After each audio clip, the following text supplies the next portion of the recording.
What do you suggest? In this country, we up to now believe strongly democracy is something where human rights is protected, you are assured, you can express yourself. Absolutely. And then it doesn't work. I mean, if there is any way to get it works and to get the economy works, if there is any way, what do you think? If the reason that there are still poor people in Mongolia, disenfranchised people in Mongolia, disconnected people in Mongolia, is not because the country has human rights and a free media. Those are good things.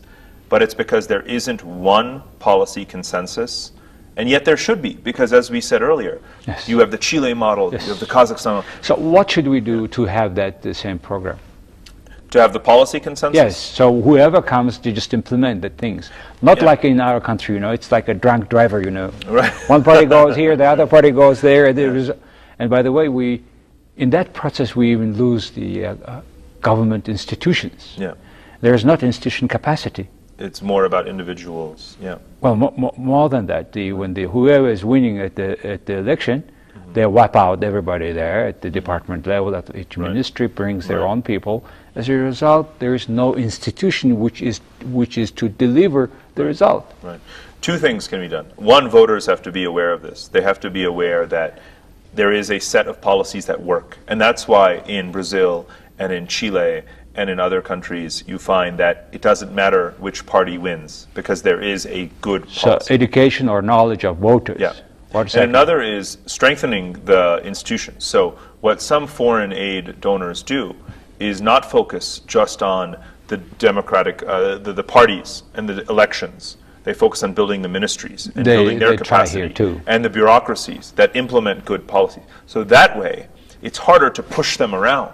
Yes. Right? Well, then it requires a very transparent operation of each institution, probably decent salary for each bureaucrat. Absolutely. Yeah. But then it requires also productivity. For decent salary, one is to have a great productivity, which is not the case. So we are sort of a virtuous circle. You know, one comes, the other misses.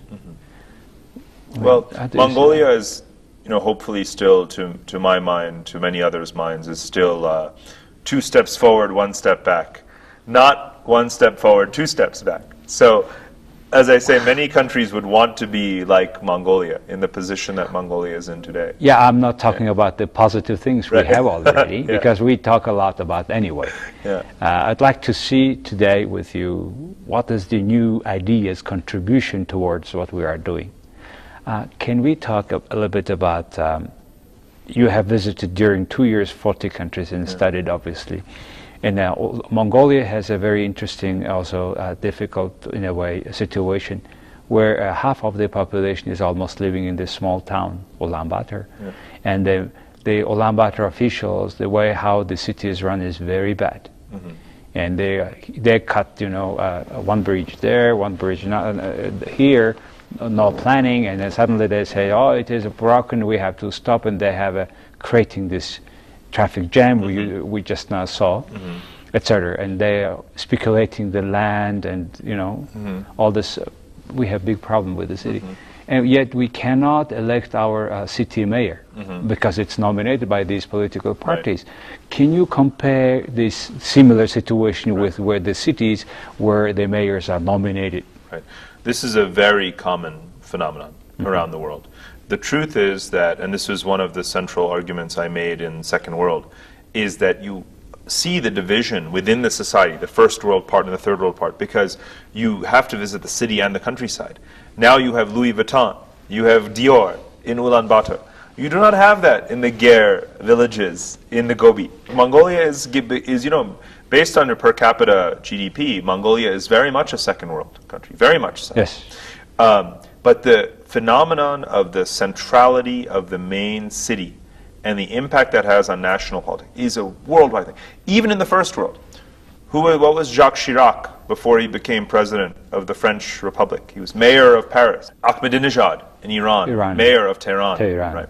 But now let's talk about how Saakashvili in Georgia, Hugo Chavez in Venezuela, they control the mayorship of Caracas, of Tbilisi. They decide who is the mayor. The mayor can never oppose them because that's the next best job. So the issue of who manages the capital is a political motivation? Very politically driven issue. And it always will be. We have to accept that. Here in Ulaanbaatar, here in Mongolia, that is always going to be a very, very central and sensitive topic. So, well, do you think it is good to have a mayor selected by citizens, or? Urban residents in Yes. the capital are more educated, they're very aware of the issues, they can be very sensitive and fickle. They can really really see whether or not the services being provided and the policies in the city are good or not, and they can react quickly. It's very difficult to get the reaction about the city phenomenon from everywhere else in the country, but the residents should be allowed to elect the mayor, in fact, more frequently, in a way, so that they can really have a voice in what is being decided, and whether it is working or not working. It is still a dream for Ulaanbaatar citizens to have our mayor elected, so that we can have him held responsible And accountable for what we have.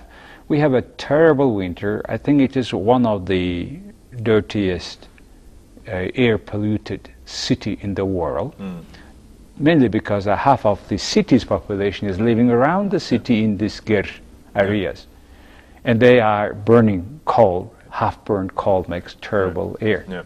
So if you go to places like Kathmandu in Nepal, mountainous capital cities that are in valleys and have the surrounding, and you have the coal burning, and you have a lot of scooters and cars, and you have traffic congestion, that always leads to bad air. Caracas is the same. So we know many cities, Kabul is famously unbreathable air. New Delhi used to be very bad like this. What you can do with policy, and this is what you should measure the mayor on, does he implement buses that run on CNG, clean natural gas? They did it in New Delhi. One judge said all buses will run on CNG.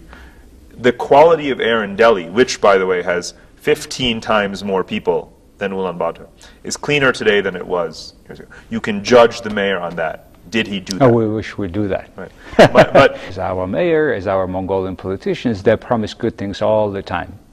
And then the same thing is happening, The Russians proverb is saying that I want the best. Right. But the result was as usual, Right. That's what we have with our public governance, in particular with the city. Yeah. And we don't know what to do yet. So we see maybe one of the solutions is to be elected mayor, hold him accountable, particularly by these indexes as you suggested. The same applies really nationally.